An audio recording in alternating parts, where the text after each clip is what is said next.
I'm Laleye. I'm the pastor of Diner Generation Church, Lagos, Nigeria. Now, what is this video about? Last week, we covered 3 different laws of effective parenting in the part 1. They are the law of emotional completeness, the law of emotional superiority, and the law of parental vacuum. This week, we shall be looking at the remaining 3 laws of parenting, which is law number 4, the law of first parent advantage, law number 5, the law of root and fruits, 6, the law of discipline and discipleship. If you have not watched the part 1 of this video, which covers these 3 laws I just mentioned, please ensure that you do that so that you can have a comprehensive understanding and the relationship between different laws, so that you don't actually misinterpret any of the things that is contained here. However, you can finish watching this and then you can go back to that. Now, if you are coming to this channel for the first time, I want to welcome you. I really appreciate you. And I want to say that, see, on this channel, what we try to do is to provide spiritually rich, mentally enlightening, and emotionally engaging information that will empower you to fulfill your purpose on earth while remaining connected and relevant to heaven. That's what we do here.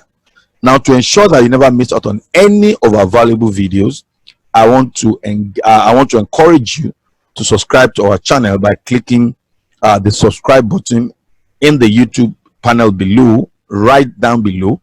And then when you click that subscribe, it comes up with a button which is a bell button like this. Click on that bell as well. It's a notification bell which ensures that every time we have a new video, you can get notified.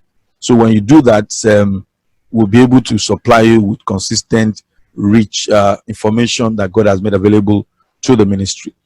So we're going to continue with law number 4, which is the law of first parental advantage. The law of first parental advantage. It states that parenting is a time-sensitive opportunity with almost permanent and irrecoverable advantage to the first emotionally available parents in the child's early stage of development. I'll say that again.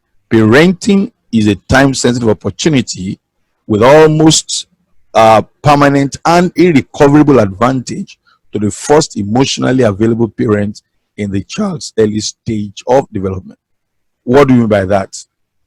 It is possible for you to be the biological child the biological parent of a child, but it's also possible for you not to be the one who is the emotional parent, and therefore whoever the emotional parents are that are available first to the child is the one that will have the first parental advantage. In the book of Proverbs chapter 22 verse 6, it says, train up a child in the way he should go, and when he is old, he will not depart from it. It didn't say train up the adults. It said train up the child. So there is a time advantage. There is a time that's more appropriate. There's a time that the influence is very strong. You see, the best time to influence or configure the emotions of your children is not when they already have muscles or mustache. It is already laid by that time. They're emotionally formed. Proverbs chapter 19 verse 18 says, correct your children before it's too late. There's a time dimension to it, because when it is early, you have a parental advantage. If you don't punish them, it says, you are destroying them. That is contemporary English translation. So I want you to understand this concept. Iron can be molded into whatever shape you desire when it is hot, because it is fluid and it is flexible. But when it cools down, it is almost impossible to achieve that. Our children's emotion and character are just like that. They can easily be trained and molded the way we desire in the first 5 years or just a little after. But you see, as they grow older, it becomes more difficult to change them. You know, from cognitive psychology point of view, there is the concept of that is called primacy in memory management. That's how it works. Primacy in memory management. It means that your brain gives a special kind of privilege to retain and recall the first unique information that occupies a category experience. Now, to understand this, let's just take this exercise. We're going to take this exercise. I want to get your pen and your biro and write down, these questions and answer them. It's a very interesting exercise to understand the way your brain works. All right. And when you finish, I want you to go to the comment section and just you may need to stop your video. Just go there and tell us, the answer that is on the left side, here. All right. It says, how many were you able to answer first? How many were you able to remember second? How many were you able to remember first? So you answer these questions on this, my left, once we have gone through this exercise. And what's the exercise? Look at it. There are 10 questions here. Let me read them out, and with your pen and your Bible, begin to write them out. What is the name of the first man that walked on the moon? What is the name of the second person that walked on the moon? Try and write those answers down. What is the name of the highest of the highest mountain in the world? What is the name of the second highest mountain in the world? Number 5. What is the name of the person that flew the first aircraft in the world? Number 6. What is the name of the second person that flew the aircraft in the world? Number 7. What is the first book ever published with a printing machine? Number 8. What is the second book ever published with a printing machine? Number 9. What is the largest selling book ever published? Number 10. What is the second largest selling book ever published? Now, those are 10 questions. Try and provide answer to each of those pair of questions, and then go to the comment section and tell us how many were you able to remember the first pair, and then you can't remember the second pair. How many were able to remember the 2 pairs? How many were able to remember the first, and then how many of the second can you remember? Now, that will give you an idea of what we're talking about in terms of primacy in memory management. Please do that. It's very important. You might be able to learn through it. Let's have your feedback. But you see, results from different population size through research shows that most people remember the first unique event or information in a category more than they do the second. The question is why? Why is it more difficult to remember the second, even sometimes you can't even recognize them? The answer is very simple: primacy memory management. You see, the first 5 years of the child's life is extremely critical in parenting.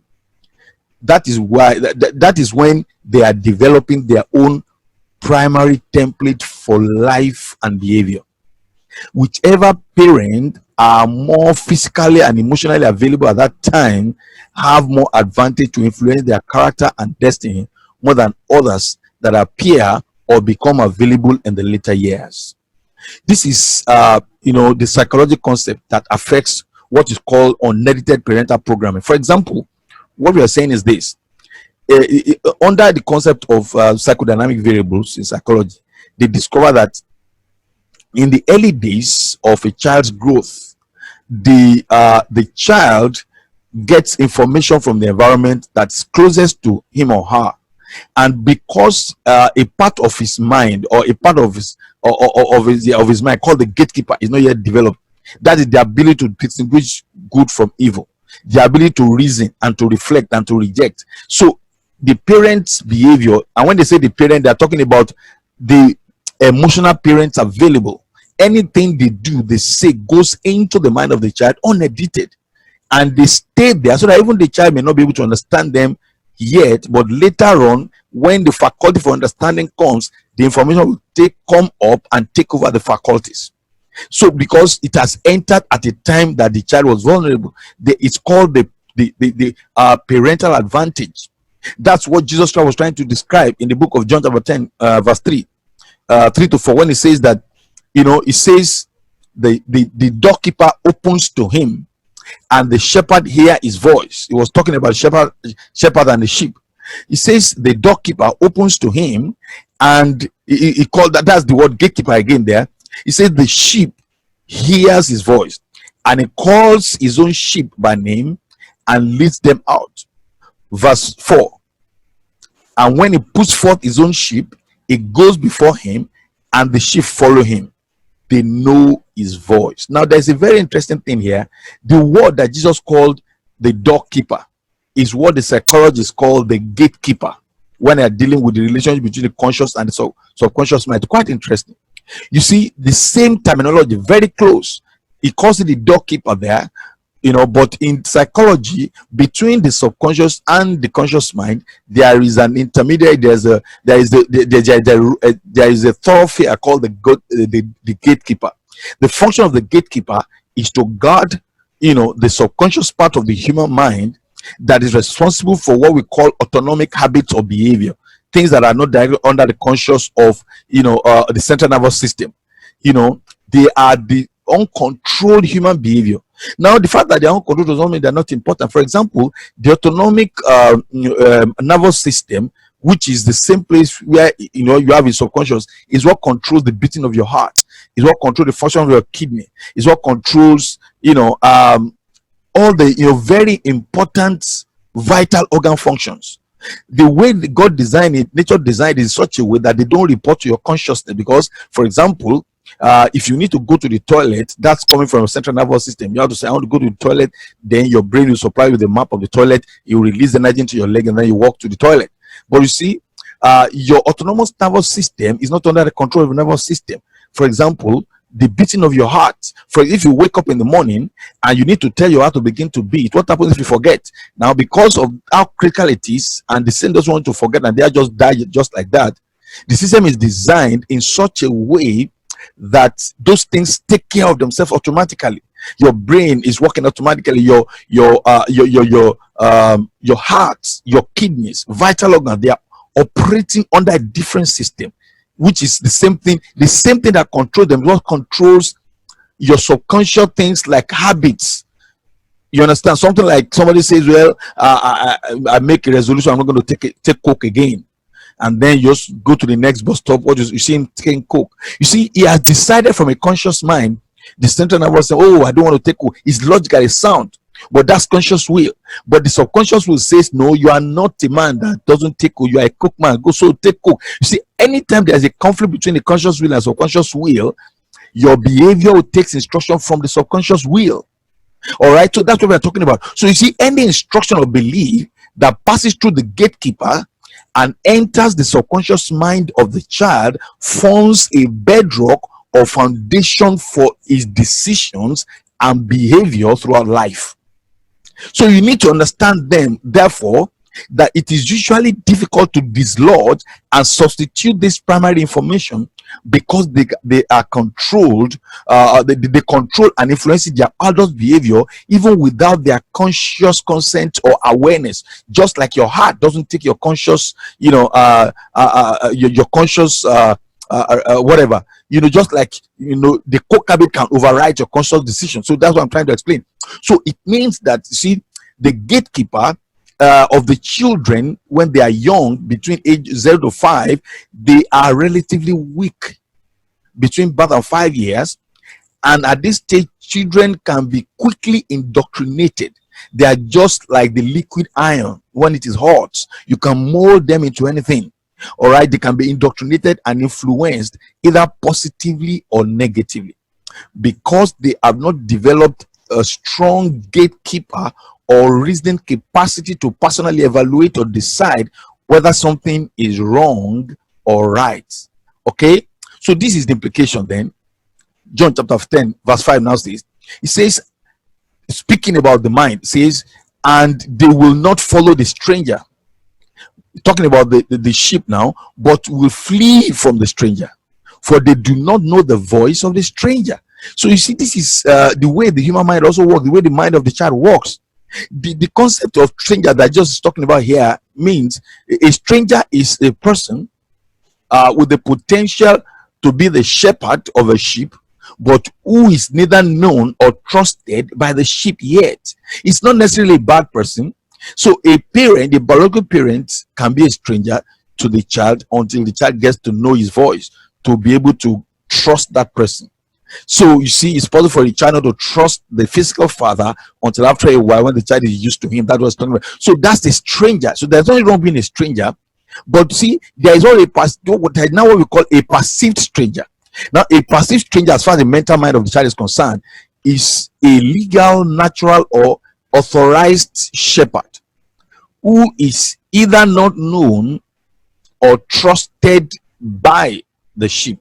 Now, what we mean by this is this: you see, a passive stranger is like a parent who has a right, legal authority, to be the real shepherd, but is perceived by the child as a stranger. Why? Because he has not been available. The child is not used to him. He's been too far away. So emotionally, is a stranger to the child, even though he has a right, is the biological father. So you see, this happens as a result of ignorance on the part of the parents, physical distance that's unavoidable sometimes, emotional distance, sometimes pursuit and distractions of parents, and so many things like that. See, many parents are perceived by their children as strangers because they have violated the law of first parent advantage. So if you are a stranger, or you are a perceived stranger, the sheep or your children in this case will never listen to you or take your guidance, no matter how accurate or important it may be. Why? Because they can't trust you. They do not trust you. They would rather take the advice of the people they perceive as the sheep because they were available. Now, there is another set of people that are called thieves.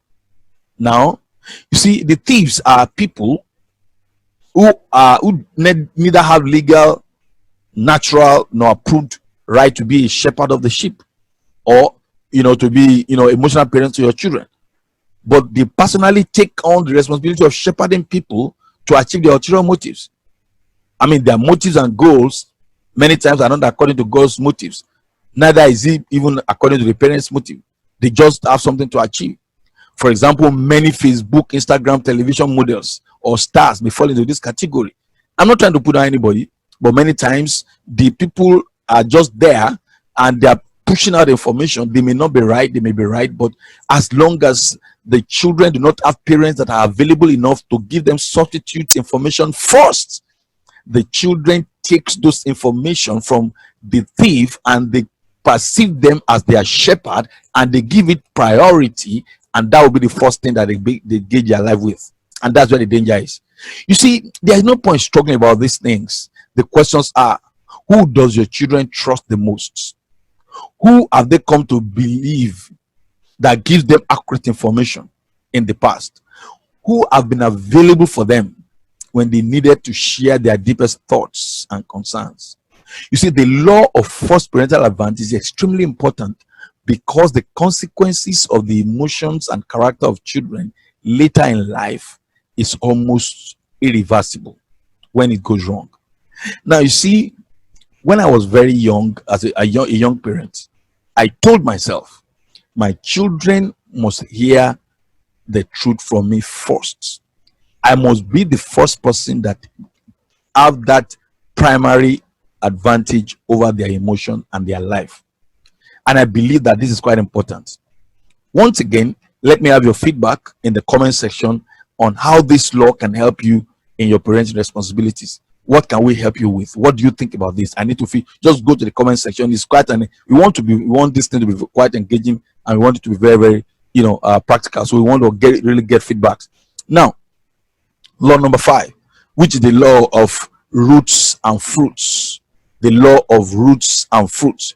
You see, what does the law say? It says there are no random behaviors in children, no matter how weird or surprising it may appear to be. There are no random behaviors in children, no matter how weird or surprising it may appear to be. It may look surprising to you on the outside, but in the real sense of it, scientifically, there's nothing surprising. You see, every behavior is a product of invisible emotional foundations planted unconsciously in the children's life by emotional parenting atmosphere. There's a scripture that says, while men slept, the enemy sowed tares. Many people wake up and say they see tares, they see wheat, but the question is, while people were sleeping, when the real parents were not available, some things may be sown, but there must have been a seed that is producing the fruit. So you need to understand that there is no fruit without roots. There is no effect without a cause. The reverse is not always true in behavioral psychology and also scripturally. What do you mean by that? You see, the fact that there is a root does not automatically guarantee there will be fruit. For example, the fact that you plant something does not mean it's going to survive. You can uproot, you can destroy, you can use herbicide to kill it. So you need to understand that you could have come from wrong parental background. You may actually have been exposed to, but you see, it is not compulsory that you are going to bear these fruits. For example, you could have gotten the opportunity like this to uproot so many things. You could have gotten some psychological intervention, therapeutic intervention, scriptural and prayerful intervention, may have removed those things. So those things may be there, but they will never affect you and they can be destroyed. But what I'm saying is that when we see wrong behavior, shocking behavior, see a very decent young man who is very, very, relatively, truthful, nice young person, got married, everything in just 2 years after, and then he begins to have integrity issues. He begins to beat his wife. It looks random, it looks stupid, but then somebody says, how did it happen? No, there is a root somewhere. That's it. There's a root somewhere. A very gentle boy at home, very cool, but gets to the school, is a bully. There's a root somewhere. That's what we're talking about. When the behavior is out, the root is somewhere. Hebrews chapter 12 verse 14 to 5 says, follow peace with all men and holiness, without which no man shall see God. But look at verse 15. Verse 15 says, looking differently, lest any man fail of the grace of God, lest any root of bitterness springing up trouble you, and thereby many are defiled. Thereby many are defiled. Said, looking, you see, I want to look at it this way. A rat cannot run into the sitting room of your house to embarrass you and your visitors if no rat exists somewhere in your house. Think about it. You see, the roots of bitterness being referred to here is talking about negative memories, emotional wounds that have been buried when you were very young, negative interactions of or interpretations of events that are suppressed and repressed in your subconscious as a child, while growing up, negative parental programming which you didn't understand but was just sank in there, because these things are part of a person's life. You see, they are hidden, they are suppressed, they're in your subconscious, but they are part of your life. So even though they are hidden, they manifest unexpectedly through the process that is called subconscious sabotage. Subconscious sabotage is like a rat running out of one of the rooms and coming to your sitting room. It sabotages your joy, it disgraces you. You see, so many people call something, ordinary people say something is a slip of tongue. In psychology, there's only like slip of tongue. You see, your tongue can slip in the sense that you didn't want it to come out, but the fact that it came out means it existed there. So, criminal investigators don't believe in slip of tongue. If anything comes out of you, it means it was inside of you at a point. Are you getting the point? So this is what psychology, this is the psychology of subconscious. You see, these behaviors take over, these hidden behaviors sometimes take over the conscious realm of people's behavior unexpectedly without them being able to control it. So like the rats in your store running into your sitting room, when important guests are around, you can explain it anyhow. You can try to explain it away, but don't ever forget, if rats do not exist somewhere in your house, it cannot mistakenly come out from where.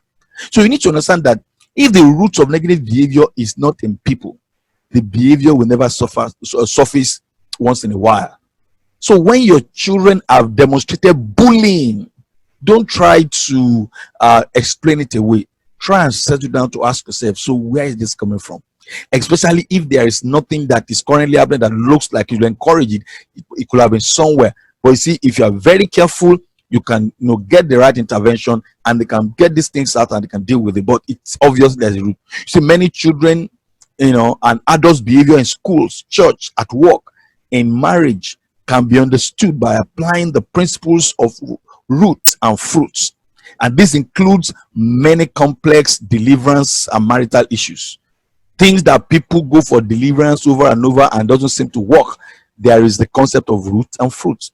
In my own experience as a psychotherapist, as a counselor, and as also a pastor, I've had several examples where using this principle to be able to help solve some of these concepts, at work, in schools and stuff like that, in marriages. For example, I remember several years ago, I was conducting deliverance for a young person who was having very severe oppression with bad dreams and insomnia. It was a terrible experience. I mean, he told me so many places where he's gone and he couldn't get answers. So many things. But because of my revelation, that the revelation that God gave me in this area, and this the spiritual dimension to it, that I was able to combine with the psychological concept, I was able to ask just a few. Usually it doesn't last more than 5 minutes. The first few questions will reveal the roots. The person will never know it is, but it doesn't seem connected. But then we get the root, and when we get the root, we're able to spot it, we deal with it, try to do the healing, and things change almost instantly. Are you listening to me? It's very important. I also remember another example of a young man that was always losing his job, almost at the point where he will need to get a promotion. It sounds, most of this usually appear very spiritual. Yes, they are spiritual. Why? Because they are invisible. But you see, you need to understand, there is the emotion and the spirit, they are very close. The Bible talks about that the word of God is the only thing that can separate between the soul and the spirit. So both of them are invisible. So you see, I mean, it's spiritual, but many of them, it requires an emotional configuration for it to be persistent. Anything that repeats itself actually resides in your emotion. So you need to understand that, just by asking a few questions, we were able to diagnose, and the person was so stunned. He told me anybody in his life has never, was able to discover that. Now, because there's actually a principle of root. There was also a very interesting experience. I was, taking a class in one of my clients' office sometimes ago. I mean, this was a very big company, and this lady was one of the marketers. She was doing so well. I mean, she was doing fantastically well. The AGM was, shattered when she began to tell him a problem, because she had to leave the training abruptly, and she had to be going. So, I mean, while she was going to be going, the man called me and said, please, Mr. Abraham, can you help us with this case? I mean, it's like, and she told us exactly what happened. The husband just said she must leave the job and stuff like that. And then I probed a little bit, you will always beat her up, and do a very beautiful, intelligent girl. She was responsible for the family, and yet the guy is still just wanting to mess her up. And she just felt it was some kind of spiritual, psycho-spiritual things. But I just asked her only 3 questions, and she said, damn it, how did you know? It solved, he was able to get the root. I mean, something that doesn't seem related. Just asking about the background of the guy. Simple. Now, what am I trying to explain to you is this. Luke chapter 11, verse 34 to 35. It says principle of root and fruit. So if there is a problem that you see, just see some unexplained anger, there is a root, and it can be dissolved, it can be discovered, and then it can be uprooted. Luke chapter 11, verse 34 to 35 says, the light of the body is the eye. Therefore, when your eye is single, your whole body is full of light. But when your eye is evil, your whole body is also full of darkness. It says, take heed, therefore, that the light which is in you will not become darkness. It's a very powerful, it's a concept of root and fruit, and the concept of perception. Now, let me explain what I'm trying to explain, what I'm trying to say here. You see, your behavior is not based on reality, it's based on the way you perceive reality. So when you are growing up, if for whatever emotional injury, emotional distancing from your real parents, or some wicked experiences, your perception about anything have been mungled up. So for example, if you put on a red colored goggle, the tendency is for you to be seeing people in white and red color. So when your perception have been darkened into red color, when somebody is putting on white, you're going to be seeing red, and your behavior will react based on red. And if that behavior now is very stupid, it will affect your production, it will affect your promotion, it will affect being able to live with a very good, wonderful woman, and also and so on and so forth.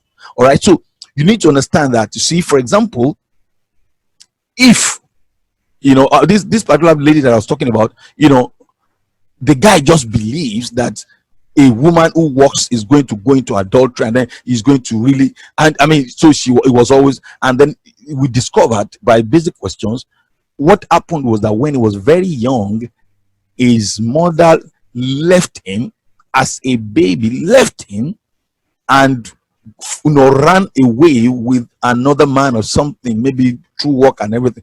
So, and he knew a little bit about it, and so you see, that image of a woman or a mother was actually buried in him when he was very young.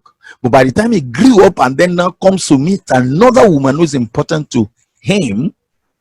He doesn't understand how it works, but the interpretation, the perception, the light have been mungled up in such a way that he just believes that this one is going to run away, and I'm not going to allow it.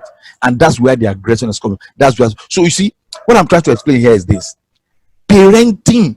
The parents were very stupid to do so many things to the children when they're young is affecting them 30 years after. Many of the things that you do to your children will affect them for the next 20-30 years, and if no intervention, they may live and die by it.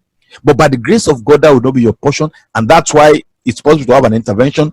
Jeremiah chapter 1 verse 10 says, behold, I have this day set you over the nations and over the kingdoms, to root out, to pull down, and to destroy, and to throw down, to build, and to plant. And that's exactly what intervention is, in case you actually have missed. That's why if you take us look at our first video, the scripture says, if the foundation be destroyed, what shall the righteous do? That looks like a hopeless situation, but you see, the righteous can do what we have just done, what we have read, can pull out, can uproot. How? Through scriptural intervention, psychotherapy intervention, counseling intervention, from right experts and stuff like that. Essentially, the word of God is, I will tell you, the number one. All right. But so what I'm just saying, parenting, the last law, as we begin to round up, is the law number 6, the law of discipline and discipleship. The law of discipline and discipleship. You see, parental success is dependent on discipleship success. You cannot raise disciplined children without being a disciple of God the Father. I'll say that again. Parental success is dependent on discipleship success. You cannot raise disciplined children without being a good disciple of God the Father. You see, parenting, discipline, and discipleship are interrelated and interdependent concepts. One cannot be successful without the other being in place. The word disciple, which is from the Greek word mathys, M-A-T-H-Y-T-E-S, means learner or pupil. The first and most important role of parents, as far as scripture is concerned, is to disciple their children spiritually, emotionally, mentally, and physically. You see, Matthew chapter 10 verse 24 says, a disciple is not above his master, nor the servant above his Lord. Parents are expected by God to be the primary source of discipline and discipleship for their children. The word discipline and discipleship are from the same root word. You cannot disciple children without disciplining them. Parents are expected to be disciple or pupil under Christ and serve as teachers teachers or someone who disciplines their own children.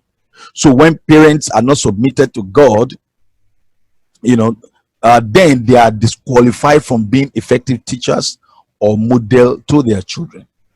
That's why Deuteronomy chapter 8 verse 5 says, and you have known with your heart that as a man disciplines his son, so the Lord your God disciplines you. So you can see the word discipline there. God disciplines. No parenting that is correct without discipline. Hebrews chapter 12 verse 6 to 10, it says, the Lord corrects the people he loves and disciplines those he calls his own. Verse 7, be patient when you are being corrected. This is how God treats his children. Don't all parents correct their children? Verse 8, God corrects all of his children, and if he doesn't correct you, then you don't really belong to him. This is contemporary English version. Verse 9, our earthly fathers correct us and we will respect them. Isn't it ever better to be given true life by letting our spiritual fathers correct us? Our human fathers correct us for a short time, and they do do so as they deem best, but God corrects us for our own good because He wants us to be holy as He is holy. It is never fun to be corrected. In fact, at the time, it is always painful. But if we learn to obey by being corrected, we will do right and live at peace. Very interesting. It needs not much explanation. But I want to see something here. Can you see how many times the word parent or father is directly connected to discipline? That is one of the most unique role of parents. Can you tell me one place or one thing in life in which you can achieve success or greatness without discipline? Is it education, career, marriage, business, politics? Name it. None of them. You see, national crisis, industrial crisis, corruption, social criminality, crime explosion are all expression of lack of effective discipline and discipleship at the parenting level. One of the most important components of parenting is discipline and discipleship. But many parents focus a lot of their resources on comfort and luxuries. This is really dangerous because while discipline and discipleship will eventually produce and sustain comfort and luxuries, lack of discipline and discipleship will destroy or eliminate whatever comfort or luxury legacies is inherited from parents, no matter how valuable they may be. Proverbs 22. So you can see a lot of emphasis on discipline from Solomon, the wisest man who ever lived. Proverbs 22 verse 15 says, foolishness is bound in the heart of a child. The rod of correction shall drive it far from him. Proverbs 22 verse 13 to 14 says, do not withhold correction from a boy, for if you beat him with rod, he will not die. I don't know why he uses the word boy there. Proverbs 23 verse 14 says, you shall beat him with rod and shall deliver his soul from hell. Proverbs 29 verse 15, the rod and reproof give wisdom, but a child left to himself brings his mother to shame. Awesome. It couldn't be more direct than that. But let me explain this as I close. You see, the word that is being used there commonly as rod in all those scriptures that we have read consistently, rod. You know, in this scripture, it's not necessarily physical rod. It's talking about effective tool for discipline and correction. Now, it is a rod, but it's a rod of correction. And I'm going to explain that to you. Number one, if you remember in the book of Psalms, where the Bible says, your rod and your staff, they what? They comfort me.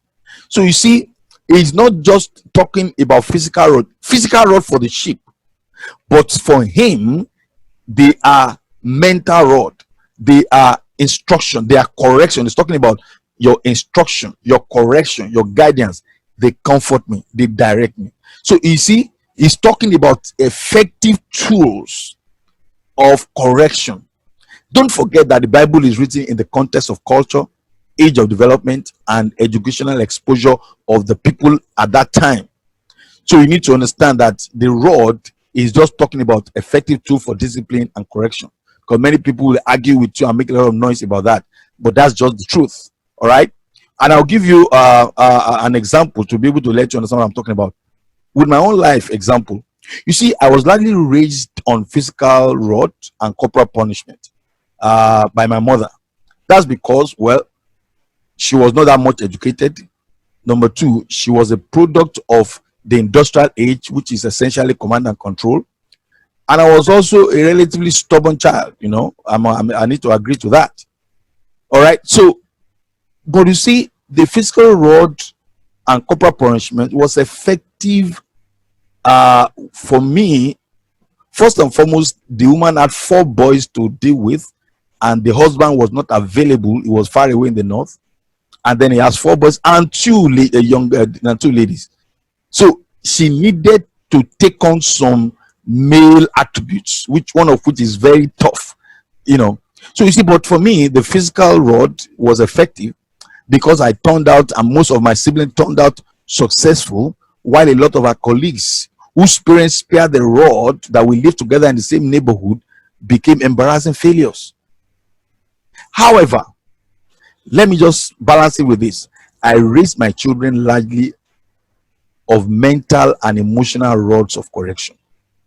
Rarely did I use physical beating on my children, unless when they were very young, and those were maybe something that happens once in 3 or 4 years, when it is just, to make a point. The physical rod dimension of my discipline and correction was less than 2% throughout the days that they needed very serious discipline while I was raising my kids. But thank God today, 2 of them are successful graduates holding responsible positions in very good organizations. All right.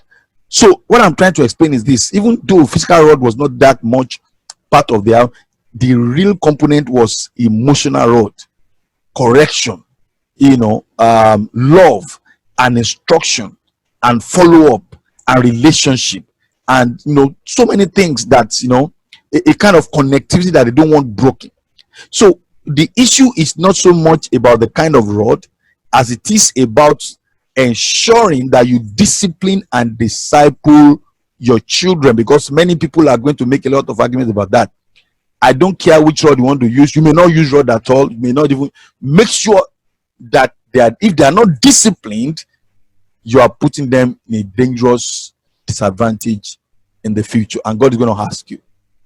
You see, I want to thank you so much for taking time to watch this video and to listen to me in the past, a few minutes that we've been discussing this. If you have enjoyed this video, I want to encourage you to subscribe to our channel by clicking the subscribe button in the YouTube panel below, if you have not already done so before, and also click on the bell button that shows up immediately after you have clicked on that subscribe button. And then I also want you to don't forget all those assignments that I've given you. We want you to go to the comment section, give us some of your answers, give us feedback. We want this thing to be very interactive. We are really very interested in hearing from you. If you need some questions, give me some questions. I'll return. Put your WhatsApp. I'll return it. I'll respond to you and give you whatever answer that is required. We'll be glad to respond to you as soon as we can. I also want to encourage you to share this video with as many individuals or groups that you believe may find information that is contained very useful. God bless you for listening. Once again, my name is Abraham Laleye. I'm the pastor of Daniel Generation Church, Lagos, Nigeria. You can reach me on danielgenerationministry.org. Pastor at danielgenerationministry.org. Thank you very much. God bless.